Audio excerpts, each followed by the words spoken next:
Thursday is opening day for most of Major League Baseball, but one headline that keeps drawing attention away from the diamond involves LA Dodgers star Shohei Ohtani and the alleged gambling scandal involving his interpreter. Ohtani denied ever placing any bets on sporting events and says he was a victim of theft by his interpreter, Ippei Mizuhara. It is potentially baseball's biggest gambling scandal since the days of Pete Rose. Keith O'Brien joins me for more. He's the author of Charlie Hustle, The Rise and Fall of Pete Rose and the Last Glory Days of Baseball. Keith, it's a really interesting book, which I've had a chance to check out a bit of. We're going to talk about that more in just a second, because I do want to hear about it. But first of all, I do want to ask your reaction. When you first heard about the Ohtani scandal here breaking, what was your reaction? Well, my first reaction was the same as everybody else's, in that I was surprised that this storm of controversy was surrounding our most famous baseball player. Shohei Ohtani isn't just the highest paid player in baseball, he's the most recognizable baseball player in the world. So that is surprising. But the idea that there's a gambling scandal in baseball or any other sport at this moment isn't much of a surprise at all. In fact, in reporting for my book about what happened to Pete Rose 35 years ago, I interviewed all the investigators who pursued Pete in 1989, and all of them told me in multiple interviews that it was only a matter of time before we had another gambling scandal, and here we are. And there's this glow around Ohtani, in part which led to this massive deal as well. I mean, he's sort of been, we're not saying he's involved in any way, but certainly there are a lot of questions being explored. But he really is sort of been the golden boy of baseball here.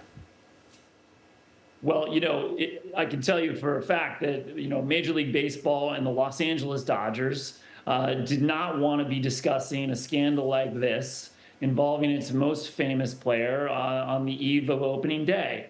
This should have been a moment of excitement with Shohei Ohtani beginning his first season with the Dodgers, and we're not talking about that.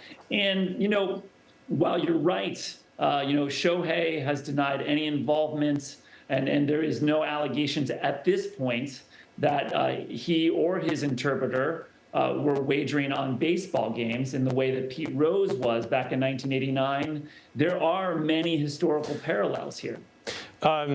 Keith, Pete Rose weighed in on social media, perhaps not surprisingly, and said, well, back in the 70s and 80s, I wish I had an interpreter. I'd be scot-free. What do you think of that? Well, it's a classic Pete Rose comment, and it doesn't surprise me that he couldn't stay out of this story. He injected himself into it.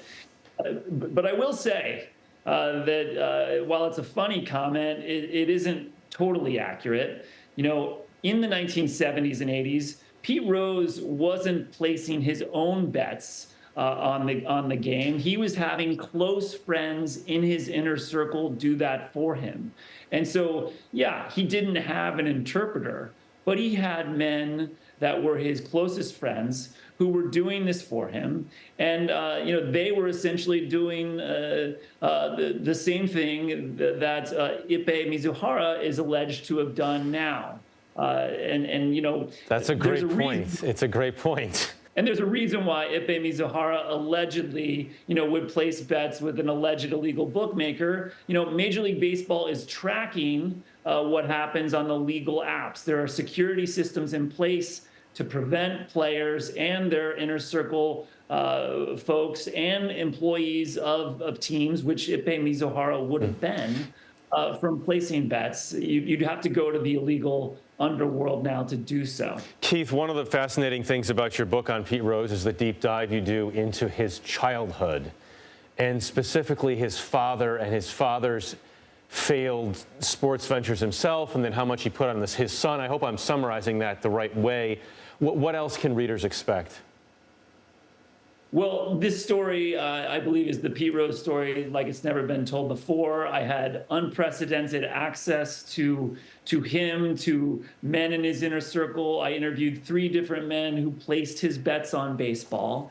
And you know, I also utilized court documents, federal court documents that had never been utilized before. And so what I think I have here is a story of a man who had it all, because Pete Rose did once have it all, and then he lost it all. And we are still sorting through the wreckage of that story 35 years later. And this latest scandal in Los Angeles proves that yet again. And I also find it interesting that Rose talked to you for 27 hours and then suddenly cut off communication. Again, maybe not surprising for Pete Rose. The book's called Charlie Hustle, The Rise and Fall of Pete Rose and the Last Glory Days of Baseball. The author is Keith O'Brien. It's really interesting stuff, so check it out if you get a chance. Keith, thanks so much. Well, thanks for having me. For more in-depth coverage on sports betting and its impact, watch the CBS Reports documentary, Raising the Stakes, America's Sports Gambling Addiction, this Sunday at 9:30 p.m. Eastern,